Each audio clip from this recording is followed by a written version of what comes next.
Hey guys, welcome to the ninth episode of the Impatient Marketeer. Today we have with us Shrey Agarwal and Alisha Shirodkar, the duo from the Belgian Waffle company. These guys create amazing waffles with innovative flavors that would make anyone drool. Hey Shrey, hey Alisha, good to have you both on the show. Hi, Pravya. Nice to be here. Thank you. Lovely to be here. Thanks for having us, Pravya. Great. So why don't you tell us something about yourselves? Did you always have a sweet tooth? Yeah, sure. So, no, I didn't always have a sweet tooth. I started the company around 4 years ago. Before that, I spent about 2.5 years in the Philippines where I was working with technology as a business manager. Before that, I studied in the US for 4 years. And before that, all my life I've spent in Bombay. So, through, I guess, my experiences, I've had the opportunity to try different kinds of food and have a slightly global take on it. I've also always been super interested in food. I think food is one of those that come naturally to a lot of people. And I feel my intuition allows me to be creative and understand, what flavors work well together, what ingredients add different elements to textures. And so that's always been kind of like a passion for me. I watch all kinds of food shows, on social media, whether it's tasty videos or, long drawn out ones as well. So it's always been something that comes naturally to me. Awesome. So, Alisha, you actually were an assistant brand manager for Ponds, and Fred, you work for SAP, like you just said right now. So, what inspired you to start up your own business? And you guys started off right as soon as you got married, right? Both of Yeah. So that's a funny story, Alisha. I'll touch on that. So in terms of HUL, yeah, I started my career with Hindustan Unilever and I loved it. I learned a lot, but I always did want to do something entrepreneurial. So the idea of Waffles was completely Shrey's, and when opportunity kind of presented itself, I thought it was a very exciting, opportunity to kind of create a category that didn't exist in India and really build a very exciting brand. So it's something we kind of just dove into. So Shrey and I actually were introduced through a common friend post college. He studied in Carnegie Mellon, and I was in New York. So we were introduced, even though we went to the same school together, only post college. And through the time that we were dating, we always used to talk about, doing something together that was entrepreneurial. And this kind of presented itself right before we got married. And we were so excited about the opportunity that we kind of postponed our honeymoon by a year and just dove headfirst into this, which was pretty cool and pretty exciting at the time. Yeah. Wow, okay. So Interesting, yeah. exactly, and I think the entrepreneurial bug for me was always there. I was never too excited about coming in at a certain time and leaving at a certain time, in a work hour. So I really enjoyed that flexibility, the ability to create something and be your own biggest stakeholder. I think that's something that really excited me. And so, given that my interests were aligned with food and entrepreneurship is always something I wanted to get into, this was kind of like a natural fit once I understood that potential was there with this product. How is the experience of working together? Like, you guys are actually married to each other and you founded a company together. So how is that experience? Yeah, it's a complicated one. Yeah, I think it's got its pros and cons. I think that we've really found a way to work. I think it has to be, when couples work together, you have to be very clear about compartmentalizing responsibilities. So, it's very clear what Shrey is good at and the kind of, departments that he kind of manages, and it's very clear that we've segregated those responsibilities so we don't like tread on each other's toes. And I think that evolves out of, trial and error and seeing how you can actually work together in the best way possible. But I think now we really do make a good team because we have very different strengths. Yeah, I agree with that. I mean, initially it's a bit difficult when you're trying to figure out really how you guys can make it work in office and back at home. It gets a little confusing, but over time, I think as long as you have a positive mindset about it, you find your dynamic. I think you need to just realize, easy. What dynamic is and kind of how to make it successful. Alisha, like you just told me, India did not have waffles when that's not even just starting off. So why waffles? Do you think India? I think he's a better person. Yeah, Wanna okay. answer that? Oh yeah, sure. So yeah, the idea kind of came to me while I was actually in the Philippines just before I was about to move back, and I walked into a mall randomly, and there was a store making waffles, and what really attracted me at that point was the fact that the aroma of the waffles is what attracted me, and in my mind that was something very unique because not many fast food concepts really focus on aroma. They focus on price, uh, taste, visuals, all of these things. I thought this fifth sense was something that was completely overlooked. So that was the kind of spark initially. And as I did more digging, I understood that it was something that was extremely scalable in my mind through franchising. The raw materials had a lot of shelf life. It was something that was very versatile. So given how diverse India is, we could make fit a lot of different taste combinations through it. And given the fact that the dessert space in India, and maybe years ago, which is not that long ago, was still pretty nascent. It still kind of is. It was essentially that only ice creams and donuts, and so there was a huge white space for something new to come in and really take over the scene. So the waffles you guys have are pretty innovative. You keep the authenticity alive, but then you experiment a lot. Your waffles come in in a size and shape of a sandwich. How did you arrive at this? So the idea was to create a QSR, right? Something that's quick, easy, and we wanted to move away from a plated kind of format where somebody had to sit down with a plate and a fork and a knife and all of those things. So we figured that folding the waffle would give a good texture. It would allow it to become compact and allow you to fill certain things into it, which would create that kind of creativeness with the products. So that was the whole idea with the sandwich. We also felt that, hello? Yeah, go on. No, go on. We can Sorry, hear. Pravya, it's No, no, cutting no. on We can my hear end. you. Go So on. okay, sorry. So we also felt the third part, I think, and the third most important part over here is that when you it's important to have a certain texture for the waffle, right? In terms of mouthfeel, you need to have a certain bite to it, especially when you're taking things like the Belgian waffle as part of your name. Having a thick waffle being baked takes a lot of baking time.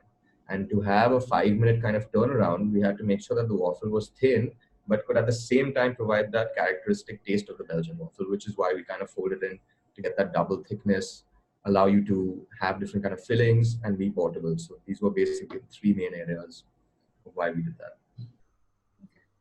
Alisha, since you take care of marketing, once you started off in the early days, how did you approach marketing? So, funnily enough, actually, when we started out, we paid a lot of attention to the entire product development as well as the branding. So we made sure from the start we really wanted to create a product and a brand that was sustainable and that really kind of spoke for itself. So by way of marketing, we really didn't do much initially. It was quite an organic growth, and it was a lot of word of mouth. And we were riding on the back of the product and the brand identity that we had created. But one thing that we did, and this was for a while, so we didn't do much by way of marketing for quite some time. But what we did invest behind in terms of marketing was just the locations. So we were very selective on the kind of spaces that we selected, which had huge eyeballs and a great footfall. So that in itself came marketing for us, and that's something we concentrated on initially to get the brand kind of focus out there and have people know about it. And only in the later stages did we actually start looking at different mediums, like mostly digital is what we kind of concentrate on, but that only happened later. A lot of traction initially was quite organic. Okay. Like you told me right now, you researched all the places that you could actually put up a store on. So, what are the things that people should look at before they know this is the place I should be starting off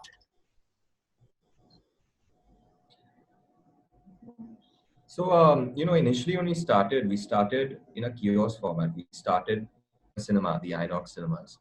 And that was a really interesting thing because it allowed us to make mistakes and kind of fix things very easily. We had very little to lose because it was like a revenue share, it was a kiosk, so a lot of capital didn't go in. So I think as a And a entrepreneur, captive audience. So. Yeah, and a captive audience. So we didn't have to like really pull crowd to us. It already was there. And I think that kind of proof of concept was something that very important as an entrepreneur to do, to kind of test what's happening and make tweaks to it and then kind of go full-fledgedly to a market. But then again, when we went full-fledgedly to the market, it's very important in the food and beverage space to keep track of rentals, to make sure parking, accessibility, and most importantly, visibility and your target audience is there. So for us, for example, with desserts, we wanted to be a space where people who are anyways coming to eat dinner, etc., or were coming for hanging out could easily come into our store. So we didn't want to necessarily be away from the buzz. We wanted to be smack in the middle of the buzz. So these things are kind of some things that we get. Yeah, just to add on, I think that, our product is mostly an impulse buy. If you're not in front of, people's eyes, it's something that's not going to get as much traction. So we had to really make sure we were part of a, already, buzzing catchment area that had our target audience and ready footfall. So that's something we really looked to find locations and balanced out the rent aspect of it. Okay. Okay. So what, according to you both, considers a successful brand? How do you build a successful brand?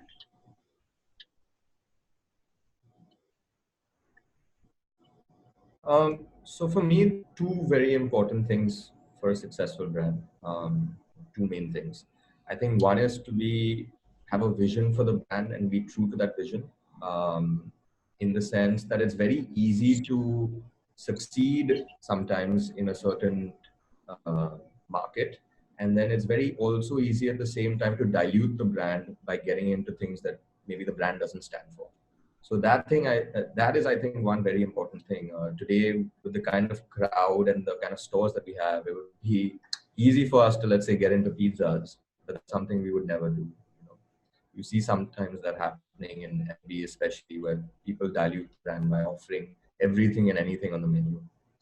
So that's one. The second thing for me is, customer experience and kind of always striving to delight the customer, whether it's in terms of the in-store experience or the kind of product quality, and in different industries, it's different things. But delighting the customer, I think, is the second most important thing. Okay.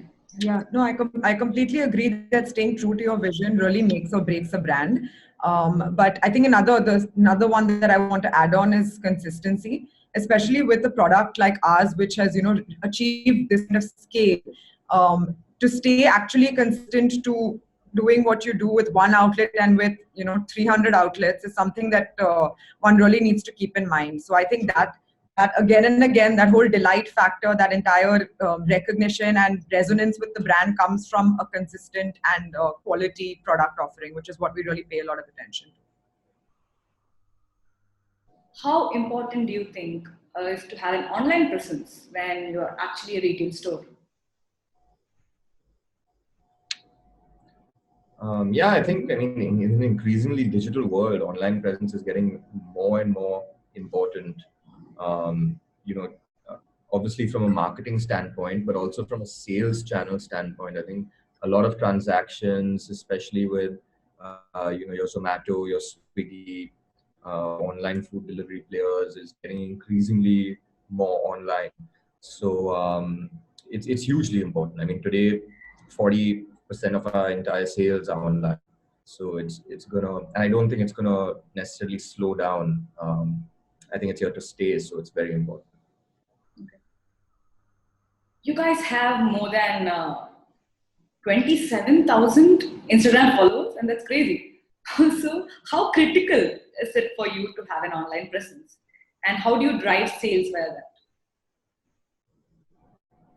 So I think, Pravya, 27K, like we've got about 30K, which sounds great, but I think we can really do a lot better, to be honest, because we have a more database of customers that we're regularly in contact with and kind of engaged in dialogue with. So I think that there's a lot more potential on our social handle, and we haven't really exploited or leveraged it enough. And I think in terms of using it we do use digital a lot, and I think we use it more as a tool to kind of drive product and brand awareness, and really like keep up with our brand salience, interact and engage with our audience, because most of our audience is primarily the youngsters, the millennials. So that's the way to reach them. So to kind of interact and engage with them, we have collaborations, contests. I think a good mix of interactive and quality content going out. So I think we do use it, but I think there's a lot more that we can do on our Instagram portals, which we will be doing, and we're looking to do a lot more innovation in that space as well. You ran a campaign for a new flavor that you brought up, Kiki and Cream. You build a lot of hype around it. Yes. Yeah. There was a sense of suspense. You had sneak peeks, peekaboo, and a lot of things going on right there. So how did that work out for you? So, we haven't really done like a big product launch. We really, like I said, a lot of our, growth and success, touch wood, has happened very organically, and we haven't had to do this. But this product, when we soft launched it, actually got a lot of traction, and, the reviews and the kind of traction that it got on its own was great, and we got a lot of positive feedback from our customers. So we said, let's do a, launch around this in a big way. We leveraged our social platforms to do a kind of teaser, which I think worked really well, because we have, even it was news to me also, that we have such a interactive base of followers. There's so much dialogue and so much buzz and so much interaction when we do something on social media, which is very heartening to see, the loyalists actually interact. And we have a lot more planned for the Kiki and Cream flavor, and we're doing, running a whole digital campaign on this flavor when it, once it's finally launched, and we're pretty excited about that. So once, I will tell you the feedback from that once it's over, but I think it's gonna be quite exciting. Awesome. So what is your advice to entrepreneurs who are starting off? What is something they should be looking at? What should they be experimenting when it comes to marketing on social media specifically? So I think one is just doing a very, like I said, good combination of quality content and interactiveness, because you really do need to engage with your audience.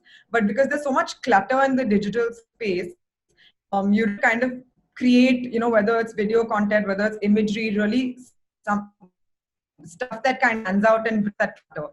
So staying true to your brand, you really need to find a way to do this where the eyeballs, you naturally get eyeballs rather than putting behind it, because I think organic, traction on social media is actually the true traction that you'll kind of get. So I think in terms of social media, influencer market collaborations, contests, a lot of interactive and engaging posts, that's the way to kind of go. And I think to amplify initially, if you need to amplify your reach, influencer marketing is a good option. Terence showed some love. He created a video, he posted it online. How did you pull that off? So Terence was actually celebrating his 1 million followers, and as part of that, he kind of wanted to collaborate with a few brands. He turned out to be a really big fan of the Belgian Waffle Co. and his audience as well. We were quite popular amongst his young audience base. So it just happened to be a natural collaboration because our audiences were quite aligned. And I think he also wanted a brand that had scale in India. Because his audience is from all over. So because we have reach in more than 55 cities all over India, it kind of became a very good fit. So we just naturally did this together. Okay. How influential do you think is influential marketing, per se?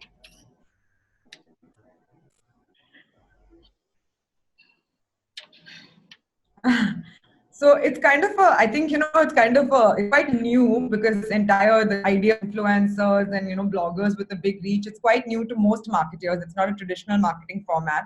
So a lot of people are experimenting with it. But I think it can really help, to be honest. I mean, I've had a little interaction with it, and I think that if you choose the right kind of influencers that, are aligned with your target audience, it can really help you get a much larger reach and amplify what you're trying to say within a consumer base that's not someone you could organically reach out to. So I think it's definitely something that people should try out and see if it works for their brand or not, but be very selective on the influencers you use and make sure they're the right fit for the brand. How do you reach out to influencers? Any tips for the marketers who actually see this?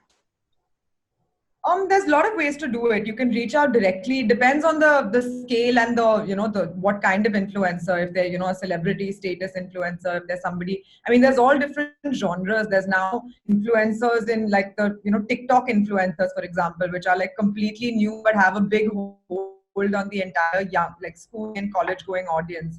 It really depends. You need to do your research on what kind of audience base. Is it a true genuine following, or is it I mean, you can't just go by the number. You also have to go by the kind of interaction they have, their posts, and the kind of engagement you see. And you can approach them directly. Some of them you can approach through agencies. There's many different ways, but it's not difficult at all to reach out to them once you identify who you want to go with. Okay. So there are a lot of waffle shops opening up right now. What is your secret recipe to make users happy and then come back for more?